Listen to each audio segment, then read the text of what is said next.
Hello there, I'm Janette Lane, a craft designer at CraftStash, and in today's video, I'm going to be focusing on steampunk, the steampunk style and what that is. I'm going to be showing you some super cute products that are available on CraftStash and also sharing how to make this steampunk themed card.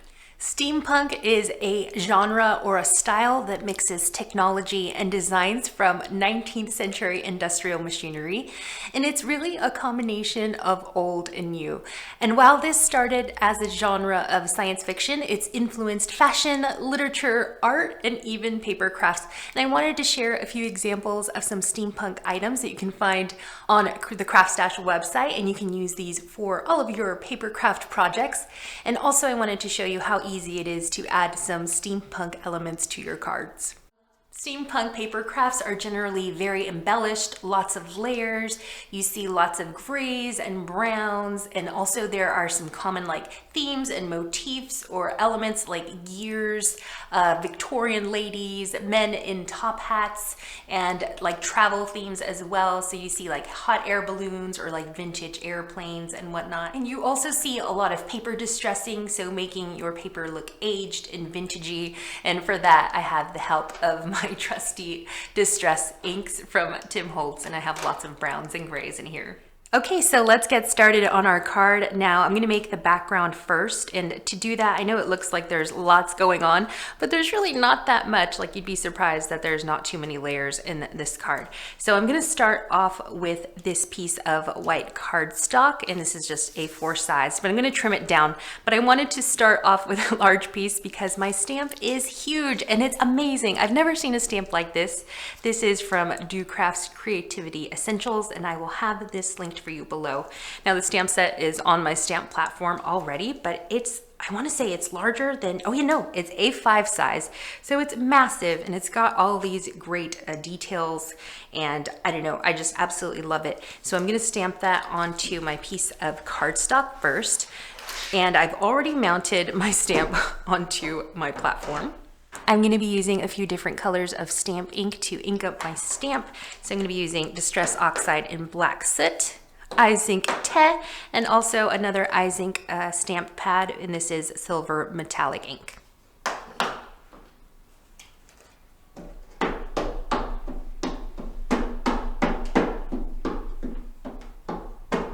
So here's my stamp background. Isn't that fun? So it has a little bit of brown, a little bit of black soot, and also some of that metallic silver throughout.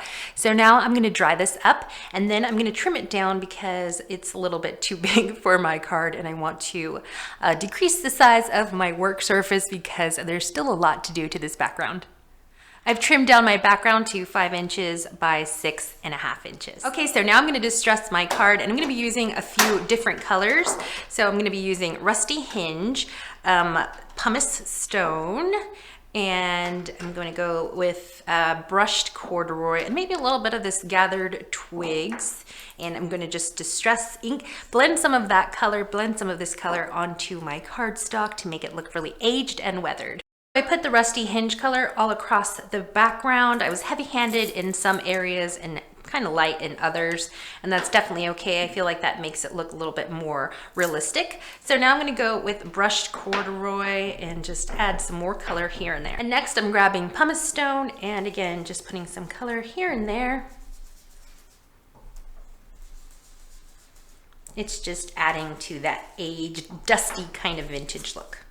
I'm gonna grab weathered wood because it has slightly a bluish tone, so I wanted to add that to my card as well. Now distress inks react to water, so I wanted to add some water sploshes. So I'm taking my little spray mister, and I'm spritzing my hand so that I can get those big droplets because my little mister has a really fine little mist, and I want some bigger droplets throughout. I feel like it's more dramatic. And I'm going to take a piece of paper towel and just put that over my card and blot out that excess water. And there we see the water droplets. All right, it adds some water damage to our card, makes it more realistic. And now I'm just going to dry this up before I move on. I wanted to add some larger sentiments to my background, and so I want to use this Creative Expressions Steampunk Sentiment stamp set. I love it. It's just got this really nice like typewriter font, and it's got different sentiments like TikTok, Steampunk, Journey. It has a 1, 2, 3, 4, 5, 6, 7, 8, 9, 0.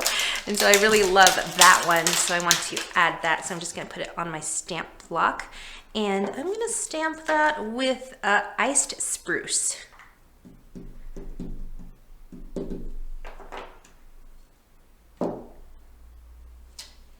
Now, as I'm stamping my sentiments, you'll notice that I'm being very random with it. I don't know, I just feel like it makes it more fun and adds more character. I want to age and distress my paper even more, so I'm going to use this Tim Holtz paper distressor just to roughen up my edges.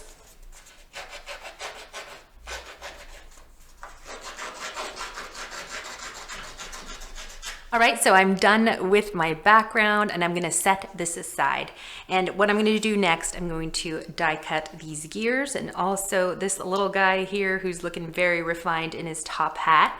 And I'm going to die cut that out of red just because I want that like rusty undertone coming out, but I'm also going to top my die cuts with some metallic gilding polish, which you'll see all in a bit. So in case you're confused as to why I'm cutting my die cut, my gears from red, you'll know that it's just that I want sort of that rusty look, like make it look a little bit rusty and old.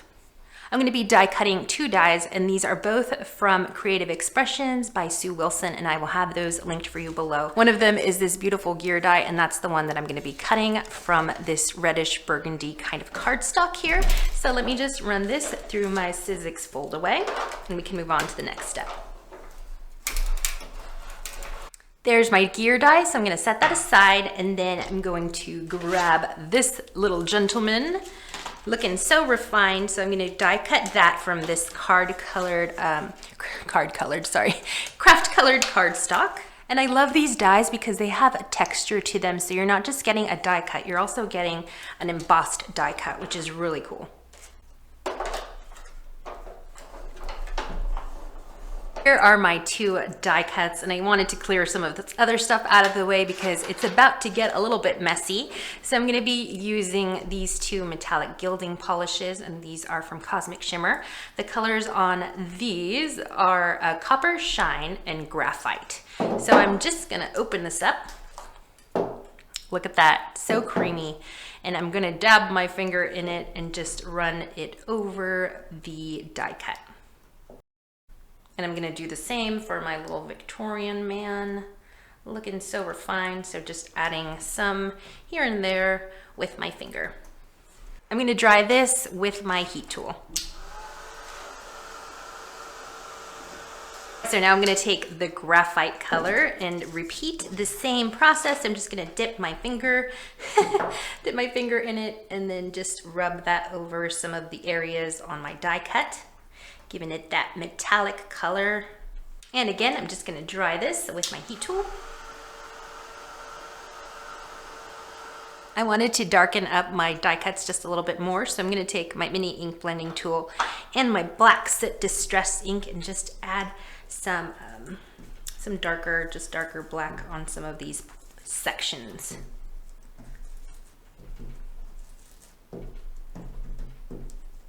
I also wanted to add some red so that my gentleman here looks a little rusty. So I'm using Fire Brick Red and just kind of adding it here and there just to give it that red, rusty kind of hue.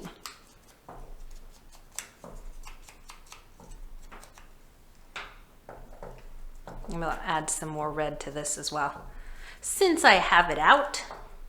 All right, so that's kind of where I want my die cuts glued down, but I also wanted to embellish my card just a little bit more. So I'm gonna use these Tim Holtz Ideology number brads, and these are really fun because, you know, you're just adding a metallic element to your steampunk card. All right, I'm gonna start gluing some of this stuff down. So for my adhesive, I'm using Cosmic Shimmer acrylic glue. You know, I love this stuff. To add my brads, I'm just gonna use my pokey tool and poke a hole where I want them to go. So I'm gonna put one right there by my gentleman and then one right here on the corner of my die cut.